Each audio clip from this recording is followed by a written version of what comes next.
अर्नब मारोगे? कितने अर्नब मारोगे? कितने अर्नब मारोगे? कितने अर्नब मारोगे?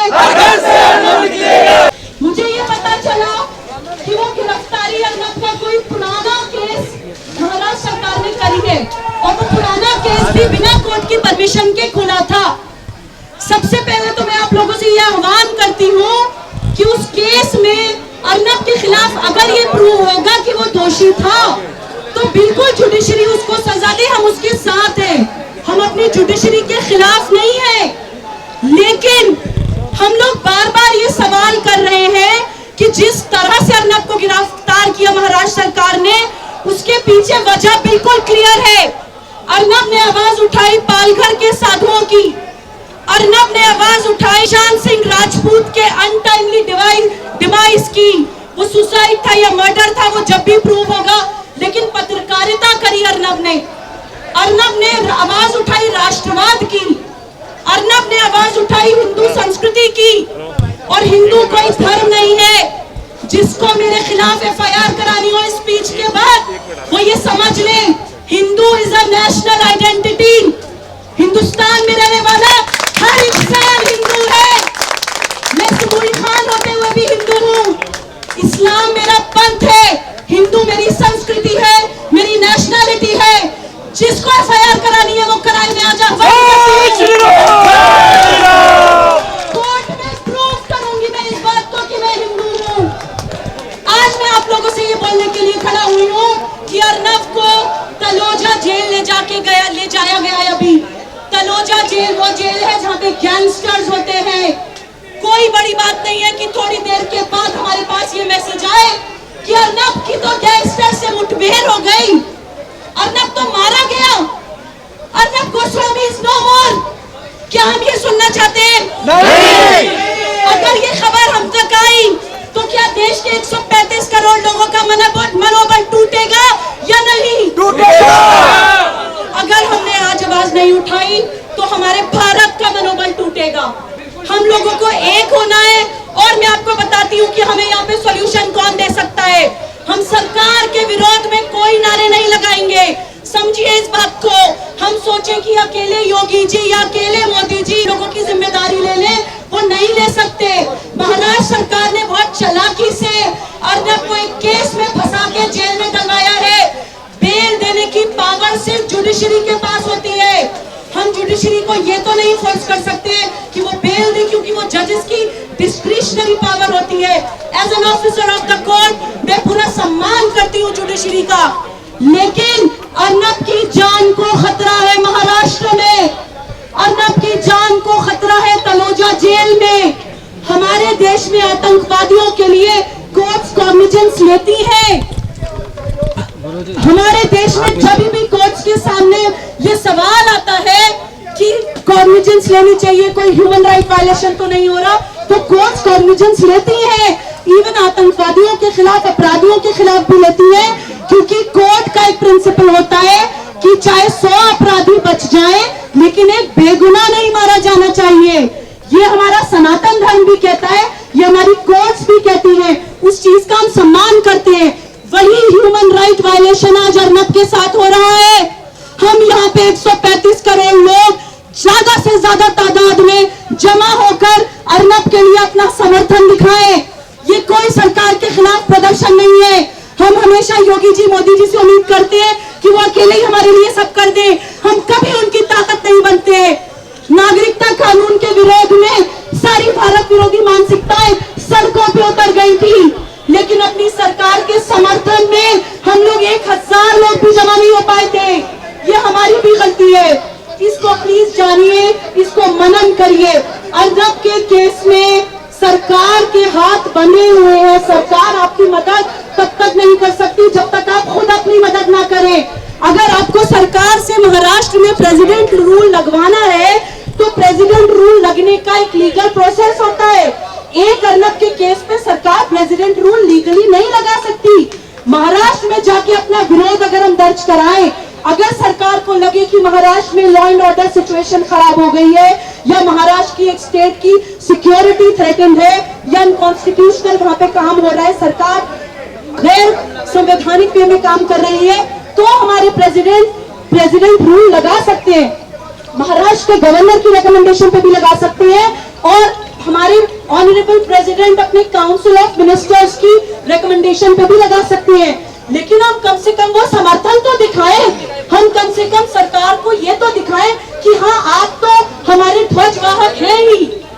हमारे उत्तर प्रदेश में योगी जी और हमारे केंद्र में मोदी जी हमारी भारतीय संस्कृति के ध्वजवाहक हैं, लेकिन हमें उनकी ताकत बनना है, हमें अर्नब के समर्थन में सड़कों पर आना है, महाराष्ट्र सरकार के खिलाफ एकजुट होकर आवाज उठानी है, क्योंकि वो अनकॉन्स्टिट्यूशनल काम कर रहे हैं। यहाँ पे हाथ अगर नहीं बंधे हैं तो वो है जुडिशरी के। हम यहाँ पे ज्यादा से ज्यादा लोग अर्नब के समर्थन में खड़े होकर जुडिशरी से ये अपील कर रहे हैं, ये अनुरोध कर रहे हैं कि आप कॉग्निजेंस लीजिए, अर्नब को तलोजा जेल से तुरंत निकालकर दिल्ली शिफ्ट किया जाए।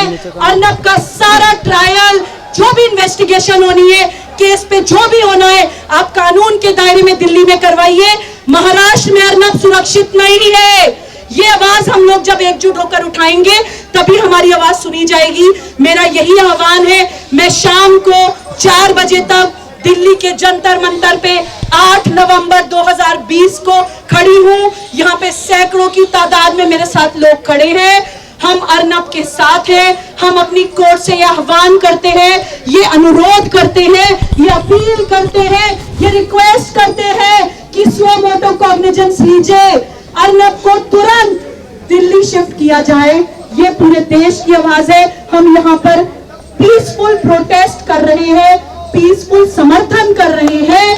अर्नब को तुरंत दिल्ली शिफ्ट किया जाए। अगर आज नहीं तो कभी नहीं, आज नहीं तो कभी नहीं। ये मेरा आह्वान है देश के लोगों से। उसको एक गाड़ी के अंदर काला कपड़ा डाल के ले जाया जा रहा है। उसने बोला मेरी आवाज भारत के लोगों तक पहुंचे। अर्नब ने पूछता है भारत में 135 करोड़ लोगों की आवाज उठाई, निडरता से उठाई, बिना किसी डर के उठाई। अब वक्त आ गया है कि 135 करोड़ लोग अर्नब की आवाज उठाए। आज मैं ये आह्वान करती हूँ इस देश से, अब नहीं तो कभी नहीं। अब हमें डर से आगे आना पड़ेगा, अब हमें डर से आगे आना पड़ेगा। और अब हम ये नारा लगाते हैं, कितने अर्नब मारोगे, कितने अर्नब मारोगे, कितने अर्नब मारोगे, कितने अर्नब मारोगे। जय हिंद, वंदे मातरम। हमने यहाँ बोला, ये जनमानस की आवाज है।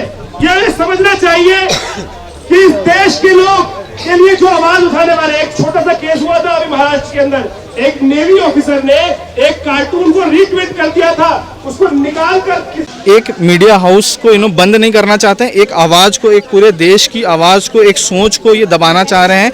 अगर ये नहीं, आज अगर हम लोग नहीं उठेंगे, आज अर्नब के लिए खड़ा नहीं होंगे, तो आज के बाद कोई नहीं खड़ा हो पाएगा। ये ऐसे ही दबाते आएंगे और ये दिखाना चाहते हैं कि देखो तुम अगर सरकार के विरुद्ध कुछ भी आवाज़ उठाओगे तो हम तुम्हें ऐसे ही दबाएंगे, ऐसे ही मारेंगे, ऐसे ही सजा देंगे और ऐसे ही हम तुम्हें जेल में ले जाके बंद कर देंगे।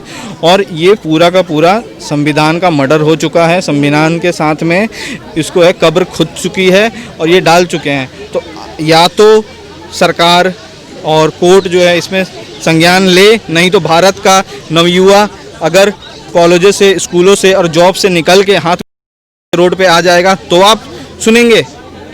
क्या चाहते हैं, भारत की जो लोग हैं उनके भावनाओं को समझा जाए और इस विषय को बढ़िया से आप केस को तहकीकात कीजिए। अगर अर्नब दोषी हैं तो उनको जेल में बंद कीजिए, कोई दिक्कत नहीं है, लेकिन कानूनी प्रक्रिया से। एक कैदी को आप जो है कि बिरयानी खिलाते हैं और इसको जो है काले कपड़े में बांध के ले जाते हैं, घर में घुस के इसके बच्चे के साथ दुर्व्यवहार करते हैं, इनकी वाइफ के साथ दुर्व्यवहार करते हैं और इनको पकड़ के ले जाते हैं। ऐसे गुस्सा नहीं जा सकता, ऐसे ही करें। जिस तरह से लोकतंत्र के चौथे स्तंभ की जो हत्या हुई है, किस तरह से लेते हैं आप? ऐसे लग रहा है कि जैसे कि महाराष्ट्र में आपातकाल की स्थिति बन गई। सर देखो, महाराष्ट्र में आपातकाल की स्थिति बनी गई है।